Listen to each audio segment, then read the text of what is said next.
So ఈరోజు అదాని దానిలోకి సంబంధించి ఇది నేషనల్ ఇంట్రెస్ట్కి సంబంధించినది. ఇప్పుడు నేషనల్ మీడియాస్లో అన్నిట్లో మాట్లాడుతున్నారు, ఏమిటి అన్ని దానిలో కూడా చెప్తున్నారు. It's beautiful opportunity for Chandrababu Naidu, కూటమి ప్రభుత్వానికి. ఖచ్చితంగా అదాని మీద సిబిఐ ఎంక్వైరీ వేయాలి. ఇది ఎక్కడ జరిగింది, ఏం జరిగింది అనేది చూడాల. రేటు తగ్గించినందుకు కూడా ఈ విధంగా జరుగుతుందనేది కూడా ఇక్కడ తెలుసుకోవాల్సిన విషయం. అదేవిధంగా ఈ అసెంబ్లీలో చాలా బ్యూటిఫుల్ ఇన్సిడెంట్స్ కూడా జరిగినాయి.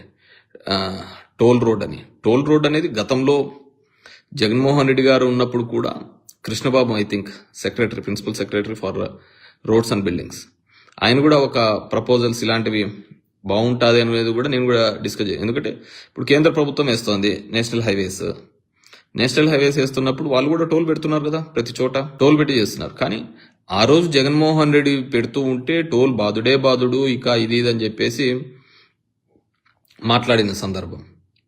కానీ ఈరోజు చూస్తే అదే టోల్స్ అని తీసుకొని రావడం. డెఫినెట్గా రోడ్స్ అనేటివి, ఇంకోటి అనేది ఇట్స్ కంటిన్యూస్ మెయింటెనెన్స్గా ఉండాలి. అంటే మాత్రం టోల్స్ అనేది ఉండాలి. ఇప్పుడు జరుగుతోంది టోల్స్. ఇప్పుడు గవర్నమెంట్ ఆఫ్ ఇండియా చేస్తోంది, ఎన్హెచ్ఏ ద్వారా చేస్తుంది, లేకుంటే మూర్తు ద్వారా చేస్తుంది.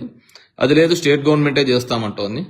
మరి వీ హ్యావ్ టు సీ గతంలో ఈ స్టేట్ గవర్నమెంట్ వల్ల చేసేది ఏ విధంగా చేస్తుంది, ఏ విధంగా ఎలా ముందుకు పోతుంది అనేది చూడడం జరుగుతుంది. సో నేను అనేది ఏంటంటే, గతంలో ఆ పని జగన్మోహన్ రెడ్డి గారు చేసినప్పుడు తప్పు అని రాసిన పత్రికలు ఈరోజు కరెక్ట్ అనే విధంగా రాస్తున్నాయి.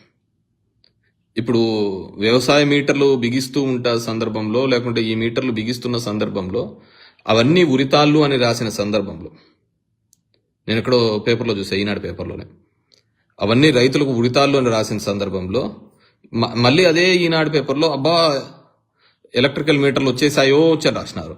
అంటే అదొక పండగలాగా, అదైతే పాపంలాగా, రెండు ఒకటే విధంగా రాయాలి కదా. సో అదే ఈ ఎలక్ట్రికల్ మీటర్స్లో